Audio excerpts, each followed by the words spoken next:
Oui, bonjour les amis, c'est Fabien Klimenko de Cannes dans les Alpes-Maritimes, j'espère que vous allez bien. Voilà, je voulais vous parler brièvement de la violente libération d'énergie qui va se produire environ du 15 au 25 janvier de cette année, là, dans les prochains jours. Et c'est vrai que le 16, la planète Mercure va rentrer dans le signe du Verseau. Ensuite, ce sera le Soleil qui va rentrer dans ce signe le 20. Et il y aura la nouvelle lune dans ce signe le 24. Et c'est vrai que, comme je l'ai dit, les journées du 18, du 23 et du 24 se verront de nombreux carrés donc, de ces planètes, donc des angles très dissonants de ces planètes à Uranus. Et ça peut provoquer notamment de nombreuses révoltes, de nombreux ouragans, de nombreuses éruptions, voilà, et de nombreuses libérations violentes d'énergie.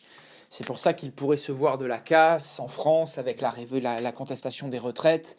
Il pourrait se passer pas mal de révoltes, de contestations sociales. Il y a également, j'ai vu là dans le sud-est, un orage qui arrive. Il pourrait se voir des vents violents, des ouragans assez violents, assez spectaculaires, des éclairs assez notables. Hein. Uranus, c'est la planète c'est une planète d'air qui gouverne le Verseau et qui peut indiquer des catastrophes, mais aussi des ouragans violents, des grosses tempêtes, des grosses bourrasques soudaines, des grosses, comme ça, on va dire, vagues de vent, souvent d'ailleurs plutôt inconstantes. Et Mercure également, dans ses aspects dissonants, favorise aussi des vents. Et Mercure, qui maîtrise les Gémeaux, un autre signe d'air, peut indiquer également des petits soucis d'ouragan là autour du 18, donc de ce week-end.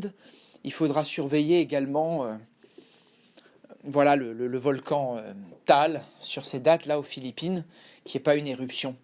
Voilà, donc on peut surveiller un peu ces journées qui arrivent. Je pense qu'il faudra y prendre une attention particulière. Et si vous, justement, vous devriez, justement, si vous sortez, enfin si vous avez des choses à faire assez intéressantes là dans les grandes villes ou quoi sur ces prochains jours, vous devriez prendre tout ça en compte. Et je sais que là, des personnes ont eu beaucoup de dégâts avec les vents sur ces dernières semaines, là, en France, sur ces derniers mois. Il pourrait y avoir également encore là des toits à bâcher ou des toitures à protéger. Voilà. Portez-vous bien et merci de votre attention pour ce cours audio.